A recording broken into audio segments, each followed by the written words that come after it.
You think you know someone, but the depths of their deceit can drown a family. Those ominous words kept echoing in my mind as I stared at the bank statements laid out before me. Page after page documented a steady stream of withdrawals from our family's savings account. Thousands upon thousands of dollars vanished into thin air. My heart pounded as I scoured the records, frantically searching for an explanation. At first, I feared the worst, that my husband of 30 years, Richard, had been unfaithful not just emotionally but financially as well. We'd weathered our share of storms but always emerged united on the other side. This, however, felt like a tidal wave crashing against the foundation of everything we'd built. I confronted him that evening, printouts in hand, struggling to keep my voice steady. "Richard, we need to talk. What's going on with the money?" He furrowed his brow in confusion, taking the statements from my trembling hands. "What are you talking about? What money?" As his eyes rapidly scanned the documents, I could see the truth dawn on his face. A sickening realization that this deceit ran deeper than either of us could have imagined. We were the victims of an inside job. Richard slammed his fist on the table. "That lying little weasel! It was Brant, I'm sure of it." Brant, my own son, the one I'd nurtured from a helpless infant to a grown man of 28. It couldn't be. Could it? He wouldn't. I started, but the words caught in my throat. Of course he would. He'd been blindly devoted to his wife Cora ever since they'd met 3 years ago. If anyone could manipulate him into betraying his own family, it was that conniving viper. Richard's jaw clenched. "I'm calling him, right now." "No, wait." I grabbed his arm, my mind racing. If we confront him directly, he'll just deny everything. We need proof first. As painful as it was to admit, my own flesh and blood had potentially been turned against me. But I refused to let this devastate our family without a fight. Over the next few days, I meticulously combed through every statement, receipt, and online record. The evidence was damning. Money siphoned into accounts linked to shell companies and real estate purchases under assumed names. But for what purpose? Then it hit me. The old saying about lies building upon lies rang true. Brant had told us Cora's startup needed another round of investment. I'd had my doubts about the viability of her business, but I trusted my son's judgment. How could I have been so blind? With a few keystrokes, I uncovered a horrifying truth. Luxury clothing, high-end vacations, a brand new Mercedes. Cora's startup was funding her wildly extravagant lifestyle, and she'd ensnared Brant in a web of deception to drain us dry. Hot tears stung my eyes as I pieced together the sordid puzzle. My own daughter-in-law had betrayed our family's trust in the cruelest way imaginable, robbing us financially to bankroll her greed. But she was sadly mistaken if she thought I would let her get away with it. This was war, and I would fight to protect what mattered most, my family. No more Mrs. Nice Mom. The velvet gloves were coming off. It was time to stop playing defensive and go on the attack. I picked up the phone and dialed the only person I could trust, my younger daughter, Jules. "Jules, honey? We need to talk." I could hear the shock in Jules's voice through the phone. "Mom, what's going on? You sound upset." "It's your brother," I said, struggling to keep my emotions in check. "He's been stealing from us. Thousands of dollars siphoned out of our savings account." There was a pause as Jules processed this. "Brant? But why would he do that?" "It's that lying snake, Cora. She's been manipulating him, making him believe her made-up startup needs more investments. But it's all a sham. She's using our money to fund her lavish lifestyle." "That bitch!" Jules' anger was palpable. I never trusted her snake eyes from the moment Brant brought her home. I filled her in on the evidence I'd uncovered, the bank records, the shell companies, the luxury purchases, all linked back to Cora's scheme. By the time I finished, Jules was seething. "We need to confront them. Put an end to this once and for all." "I already tried talking to Brant," I admitted reluctantly. "He's completely under Cora's spell. She has him wrapped around her little finger." "Then we go over his head," Jules stated firmly. "Call a family meeting. You, me, Dad, and that conniving little gold digger. Force them to face the truth head on." I took a deep breath, considering my options. As much as I hated to admit it, Jules was right. We had to take the fight directly to Cora. "All right, I'll set it up for this weekend. Just prepare yourself, sweetheart. It's going to get ugly." 2 days later, we were all seated in the living room. a tension-filled tableau of shattered trust. Brant and Cora looked almost comically out of place amidst the frayed upholstery and well-worn furnishings, with Cora absurdly decked out in designer labels. "What's this all about?" Brant asked, shifting nervously as his gaze bounced between me and his father's stony expressions. I wasted no time with preambles, letting the evidence speak for itself, as I laid out the bank statements and incriminating receipts on the coffee table. "Care to explain this, Brant?" His eyes went wide as he scanned the documents. I don't understand. Where did you get these?" "From your bank statements, the ones you've been so desperately trying to hide," Richard growled. "Stealing from your own family to bankroll this Jezebel's spending habits," Cora gasped in mock offense. "How dare you? Brant has been investing in my company, that's all." "Save it, you lying grifter." Jules jumped in, her voice dripping with disdain. "We know all about your little Ponzi scheme and your company that doesn't actually exist." Brant's head whipped towards Cora, his expression a maelstrom of hurt and anger. "Cora, please tell me it's not true. What have you done?" For a moment, I actually felt a pang of sympathy for the woman as the mask slipped, revealing her true ugly nature. A cruel, calculating smirk twisted her lips. "Of course it's true, you naive fool," she hissed at my son. "Did you really think a man with such modest means could satisfy me? This was the only way to maintain the lifestyle I deserve." My heart broke for Brant as the crushing realization hit him. The woman he loved was nothing more than a remorseless con artist. He opened his mouth, but no words came out, only a choked sound of anguish. "Get out!" The words burst from me like venom. "Get out of my house and stay away from my family. You're a despicable, selfish monster, Cora, and you're never going to leech off us again." If looks could kill, her venomous glare would have struck me dead on the spot. But I didn't flinch, locking eyes with the vile creature who had shattered my son's heart and betrayed our family's trust. "This isn't over," she spat, snatching up her designer purse. "You'll regret crossing me." With that, she stormed out, slamming the door behind her. An uneasy silence hung over the room in the aftermath of her explosive exit. Brant buried his face in his hands, his shoulders shaking with silent sobs. I longed to comfort my son, but he needed to navigate this anguish on his own. Sometimes the harsh truths in life are the only wake-up calls that can set you back on the right path. This was just the opening salvo in what was sure to be an ugly war. But I took solace in one certainty. Cora's reign of deception over my family had finally been broken. Now it was time to make her pay.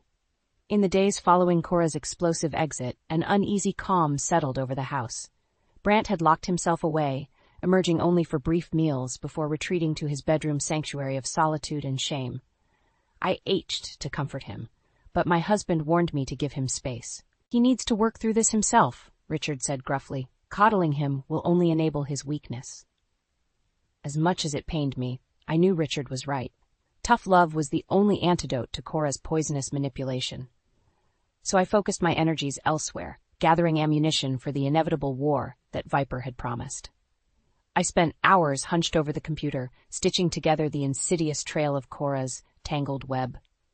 Fake business plans, forged investment prospectuses, backdated contracts, all designed to dupe my poor son into draining our assets to fund her rapacious greed. My fingers trembled with rage as I compiled the evidence, but I refused to let anger cloud my judgment. This had to be an airtight case. Jules proved to be an invaluable ally, using her social media skills to plumb the depths of Cora's sullied past. It turned out my son's wife had a well-traveled trail of ruined lives scattered across multiple states and ex-husbands. "This one's a real piece of work," Jules reported grimly, forwarding me a fresh dossier on Cora's sordid history, from fraud convictions to whispers of corporate espionage. "She's not just a gold digger, Mom. She's a full-on professional con artist." The more I uncovered about this vile succubus, the more my protective fury burned like an inferno. How dare this hecatomb of human debris inflict such devastation on my family? On my son? There would be a reckoning, make no mistake. One afternoon, lost in my efforts to trace a series of shell company transactions, the doorbell rang. I frowned, not expecting anyone, and peered through the viewfinder to see a stunning brunette standing on the porch. I opened the door a crack. "Yes, can I help you? Mrs. Harmon?"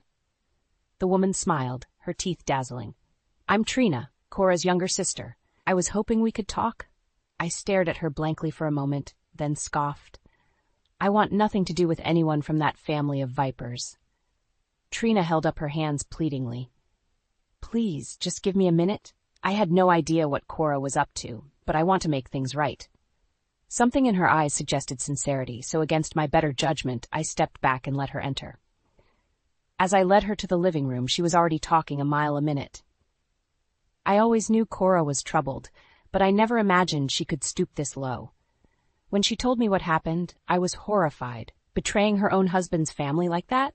It's unforgivable. Trina whirled on me, her features contorted with remorse. Mrs. Harmon, you have to believe me. If I'd known about her scheme, I would have stopped her myself. Cora and we didn't exactly have the most stable upbringing, but that's no excuse for her behavior. I regarded her warily. Then why are you here?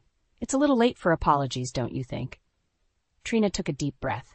Because I want to help make this right. Cora has burned me too many times with her lies and manipulations. It's time she finally faced real consequences for her actions. She reached into her purse and withdrew a slim manila folder, handing it to me. In here are copies of records from her last 3 marriages, proof of the financial deception, documents she tried to have sealed as part of those divorce settlements. I'm hoping it can help your case against her. I opened the folder, scanning the pages with a mixture of disgust and grim satisfaction. This was exactly the kind of damning evidence I needed. Why give this to me? I asked, eyeing her suspiciously. What's in it for you? Trina shrugged. Let's just say Cora took enough from me growing up. I want to make sure she can't do that to anyone else ever again.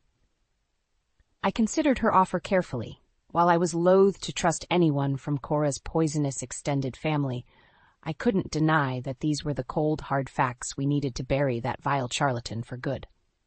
And if this Trina was willing to betray her own flesh and blood in the name of justice, well, perhaps we had an unlikely ally in our battle.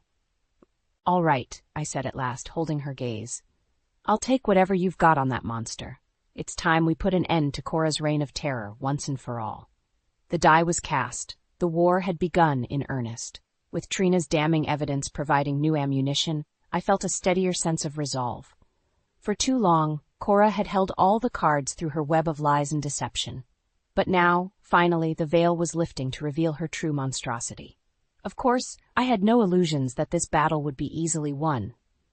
That conniving viper had already made it abundantly clear she wouldn't go down without an ugly fight.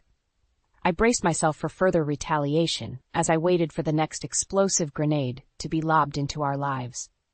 It came sooner than expected in the form of my daughter Jules, who burst through the front door looking equal parts distraught and furious.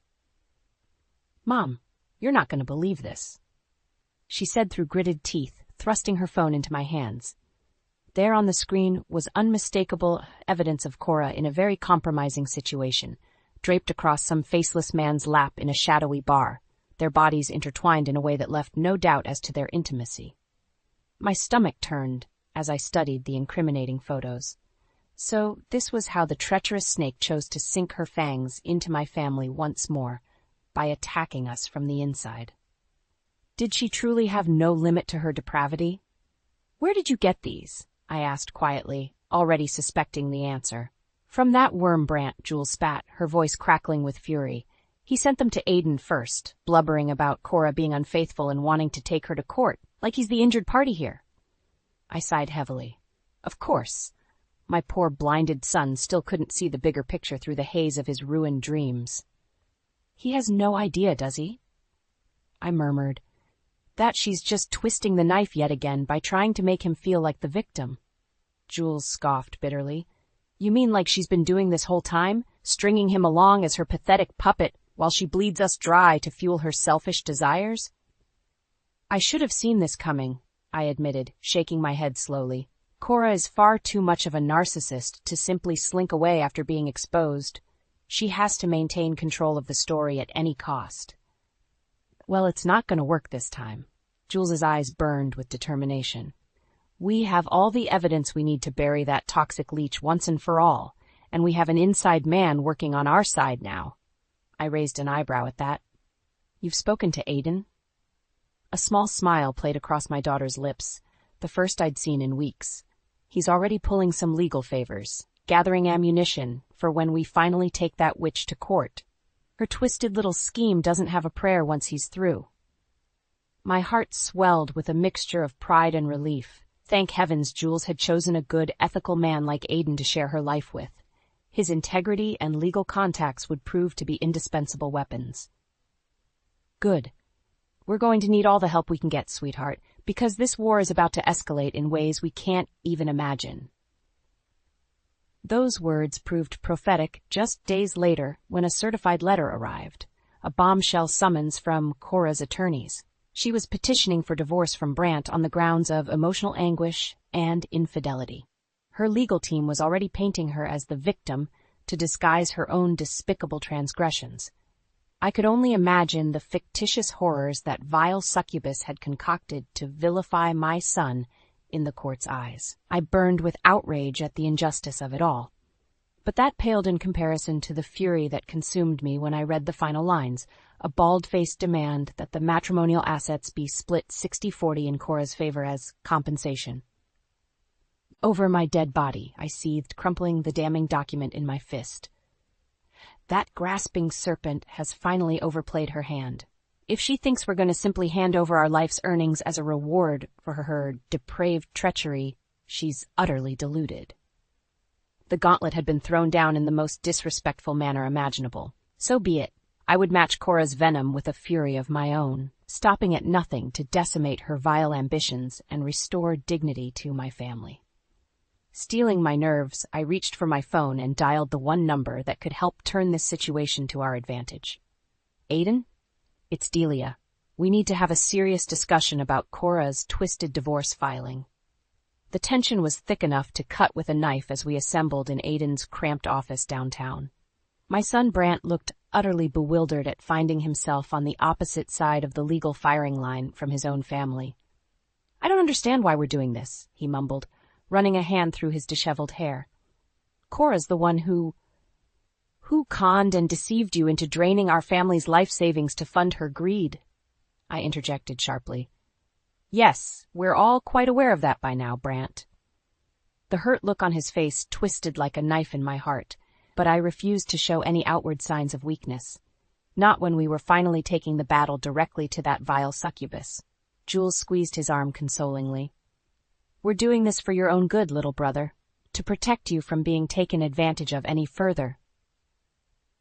Brant opened his mouth to protest, but Aiden cleared his throat commandingly. All eyes turned to my future son-in-law as he straightened the crisp collar of his shirt, every inch the image of a formidable legal professional ready for battle. All right, let's get started. I've gone through Cora's divorce petition with a fine-toothed comb, and as expected, it's a novel's worth of utter fiction designed to paint her as the victim. He rifled through a thick manila folder. Emotional anguish, spousal abandonment, criminal allegations against Brant, you name it, she's thrown it in as a salacious accusation. My jaw clenched as Aiden listed off the ruthless character assassinations Cora had leveled at my son. As if her serial betrayals and systematic looting of our accounts weren't injurious enough. That's a bold strategy, given the evidence stacked against her, Jules remarked darkly. Aiden nodded grimly. She's going for a shock and awe campaign, burying us in so many wild fabrications that she's betting we'll get overwhelmed trying to counter them all. But, he lifted his chin defiantly, I've got a few moves of my own to counter.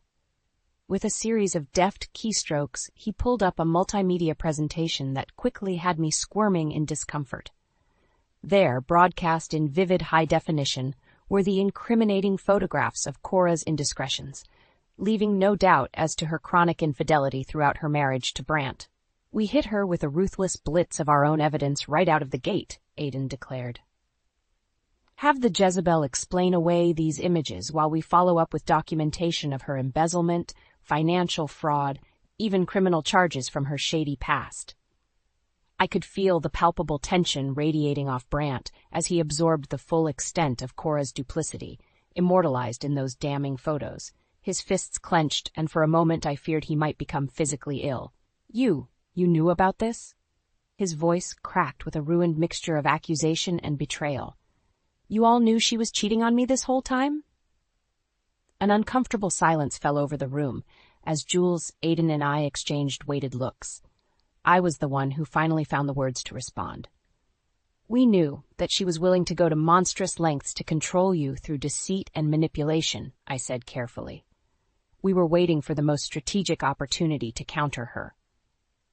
The disappointment etched across Brant's features cut me to the core. As a mother, I had failed in so many ways to protect him from this devastation, but there would be time later to rebuild our fractured family. First, we had to slay the demon responsible for this misery. I'm so sorry, son, I murmured, placing a hand on his arm. But I promise you, Cora's reign of terror over this family ends today. We're going to make her pay for every last crooked scheme and underhanded betrayal. Brant regarded me hollowly for a long moment before giving a small, resolute nod. The fight had finally burned away his naive illusions. Now he was ready to embrace the harsh reality of the battle that loomed before us. All right, he said, his voice regaining its steely edge. Let's take down the bitch, once and for all. Emboldened by my son's words, I turned to Aiden with a feral smile. You heard him. It's time to unleash the Kraken. The courthouse was pandemonium the day our opening legal salvo against Cora detonated. Aiden had strategically timed the release of our incriminating evidence to catch the opposition completely flat-footed.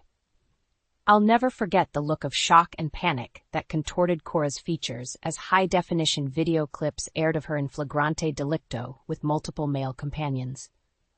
Aiden's team had spared no detail in capturing the extent of her wanton infidelities. You lying, cheating whore! Brant erupted from our side of the gallery, his face twisted with anguish and rage. Is this why you've been bleeding me dry all these years? To support your stable of boy toys? I winced at my son's uncharacteristic outburst, but couldn't fault his fury.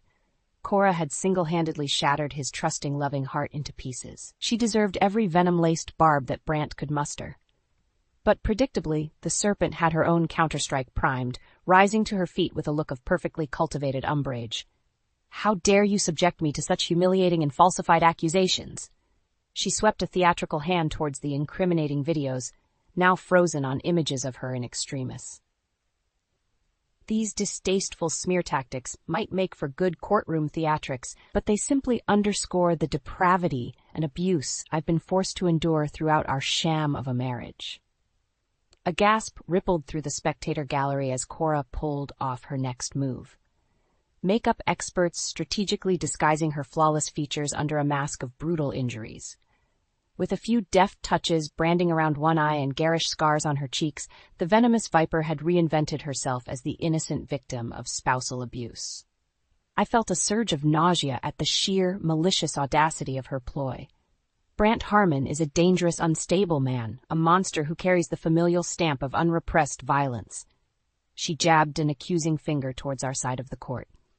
Judge, you see before you today the tragic effect his sadistic tantrums have inflicted upon me, leaving me broken, destitute, and in constant fear for my very life.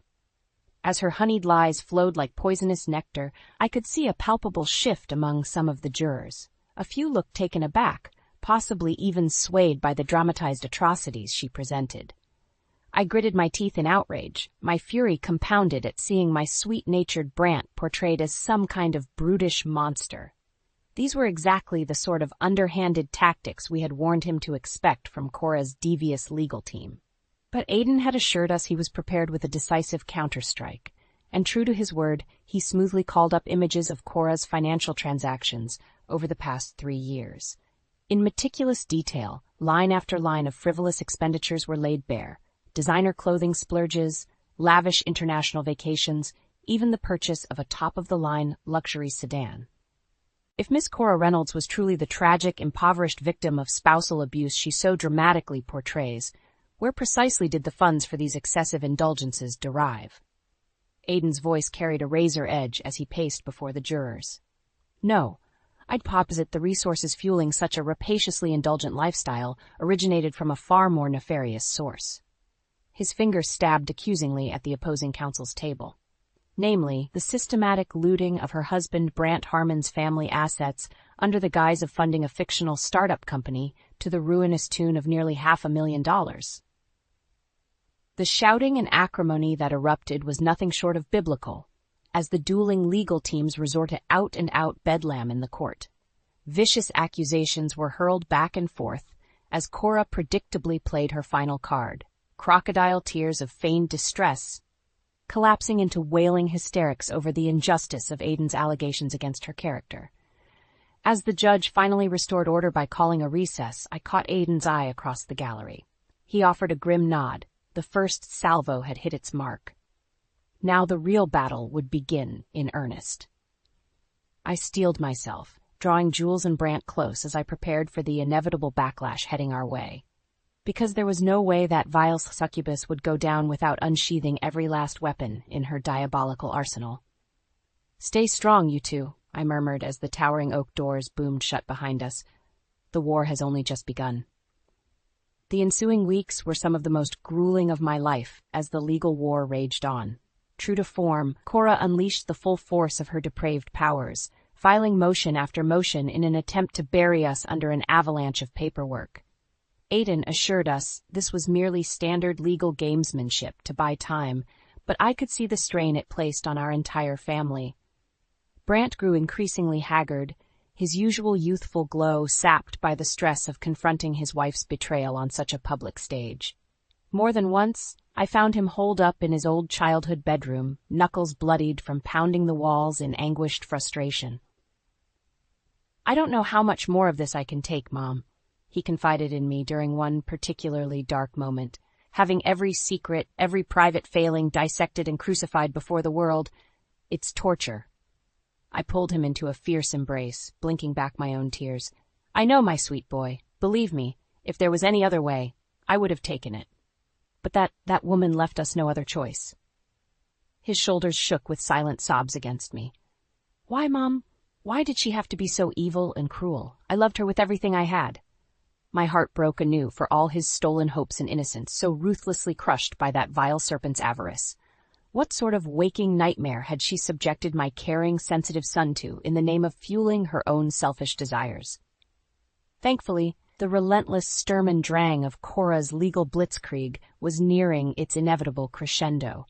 Her myriad motions for dismissals and mistrials were rapidly getting batted down by the no-nonsense judge. With options dwindling, she and her unscrupulous legal team were forced back on the defensive. It was during this window of respite that Aiden and his investigators finally managed to meticulously reassemble every damning thread of Cora's intricate con. What they uncovered was a masterclass study in sociopathic deception, a decade's worth of falsified documents, fake business identities, even forged educational transcripts forming the bedrock of her sham life story. "She's a prodigy," Aiden grimly relayed over glasses of scotch one night, "an honest-to-God pathological savant when it comes to interweaving lies and writes them into credible realities." He shoved a thick dossier across the table, his mouth twisted into a scowl of disgust. Multiple false identities, a complete trail of invented lives dating back to her late teens. It's as if her very existence has been a carefully constructed script designed to facilitate her cons and swindles. I flipped through the damning contents with rising revulsion. Here was a complete psychological profile of the monster who had torn my family asunder. A narcissistic, Machiavellian parasite capable of calculations depravity, all in pursuit of self-gratification. No guilt, no remorse, no core of human decency to be found. "My God," I whispered, closing the file as if it burned me. "She really is nothing more than a vile sociopath." In the end, it was the sheer, incontrovertible weight of the evidence that proved to be Cora's undoing. Her house of lies, so meticulously constructed over decades of malicious cunning, came crashing down in spectacular fashion over the span of just a few short days. I'll never forget the triumphant night the jury's verdict was read. Guilty on all counts of fraud, embezzlement, criminal conspiracy. The litany of felonies washed over me in a tidal wave of vindication. Brant watched in stupefied silence as his wife was led away in shackles, still protesting her innocence with that same mask of deluded self-entitlement. Jules and I locked eyes over the celebratory chaos, exchanging looks of grim satisfaction. At long last, justice had been served, both for our family's financial devastation and the emotional turmoil inflicted by that vicious, soulless succubus. In the coming days, the restitution orders began raining down like a final penance for Cora's depravities. In addition to multi-year prison sentences for her litany of crimes, she was compelled to forfeit every last ill-gotten asset to the plaintiffs she had so ruthlessly victimized. Properties, bank accounts, that ostentatious Mercedes she so loved to flaunt. All of it clawed back from the talons of her greed to be redistributed among the families she had bled dry over her decades of con artistry. For our family, it was a potentially transformative reversal from the financial devastation Cora had wrought, though the emotional wounds would take far longer to heal. As I watched the federal marshals hauling off truckload after truckload of Cora's seized belongings, I felt an uncharacteristic pang of pity for the sociopathic scourge. Because in that moment, it struck me that everything she had devoted her miserable existence to attaining, the wealth, the status, the delusions of finer belongings, was all little more than a gilded cage trapping her soulless being. And I realized that in the end, there was ultimately no greater punishment than leaving a malignant narcissist like Cora Jean Reynolds alone to wither within the squalid, hollow confines of her own wretched psyche. In the aftermath of Cora's well-deserved downfall, an uneasy sense of calm gradually settled over our family. It was almost disorientating at first, having grown so accustomed to the relentless churn of battles, hearings, and legal machinations infiltrating every waking moment. Now, silence. Of course, one could hardly call the haunted emptiness reflected in Brant's eyes as peaceful. My poor son had been so utterly shattered by the monstrosity of Cora's deceptions that some days he could barely summon the energy to get out of bed. I knew the road to recovery would be long and arduous for him. Having the unconditional loving trust in another human being so brutally eviscerated leaves psychic scars that fester for a lifetime. Brant was likely carrying trauma that would take years of counseling to fully unpack and process, but I also knew that with time and the support of his family, he would eventually find his way back from the nightmare that vile succubus had dragged him through.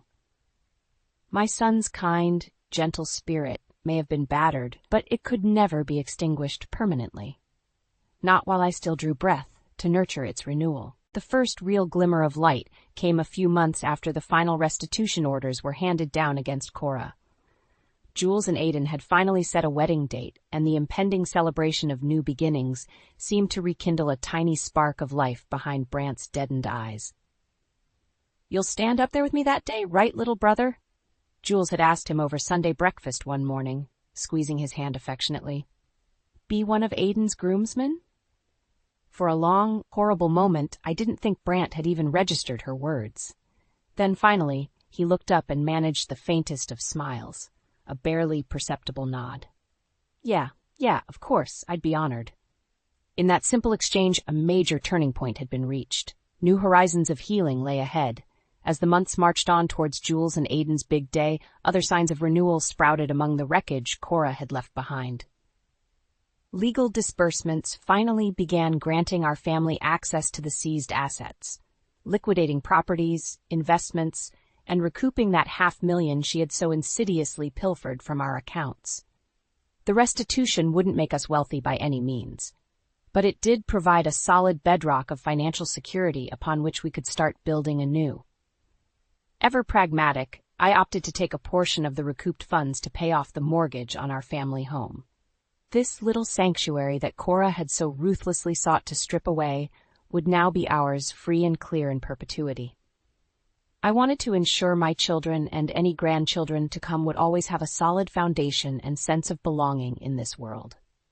The real revelation, and the first genuine smile I'd seen from my son in ages, came when Aiden presented him with the marshal's final disposition manifest on Cora's seized assets. "I figure this last remaining property title is rightfully yours, man," he said, sliding the document towards Brant. "Fair compensation for the psychological torture she put you through." I watched in surprise as Brant's eyes lit up, his fingers trembling slightly as they traced over the title. "You're giving me her Mercedes?" he asked in a hushed tone. "Seriously?" Aiden clapped him on the shoulder with a conspiratorial wink. "Let's just consider it the first step towards you leaving that poison behind and reclaiming your future, buddy. After so many months of darkness, The sight of my son's face radiating with that unbridled spark of youthful enthusiasm was enough to finally crumble the walls around my own heart. I excused myself from the room to weep tears of catharsis, muttering silent praises of gratitude that we had survived Cora's malice intact. The biggest healing milestone was yet to come on Jules and Aiden's wedding day. A beautiful late summer affair under a canopy of old-growth trees, the whole family gathered to rejoice in new bonds of love being forged. I beamed with pride watching my son walk the aisle as a member of the bridal party, his jaw set with determination, his eyes clear and focused on the future. As the newly wedded couple shared their first dance amidst a shower of rose petals, I slipped an arm around Brant's shoulders. He startled at first, then relaxed into my embrace with a contented sigh. "I'm so proud of you for making it through the darkness, my sweet boy," I murmured. "Our family is whole again, and nothing will ever tear us asunder like that again." Brant was silent for a long moment, his gaze transfixed on the radiant young couple before us. Finally, he found the words, simple, but filled with newfound conviction. "I know, Mom, and I swear on my life, I'll never let us be destroyed by evil and lies again either." As the opening notes of the couple's first dance struck up, I smiled and gave my son's hand a reassuring squeeze. After so many storms had threatened to break us, the rainbow of redemption shone brilliantly on our path ahead, a trails paved with forgiveness, newfound strength, and the eternal, unbreakable bonds of family.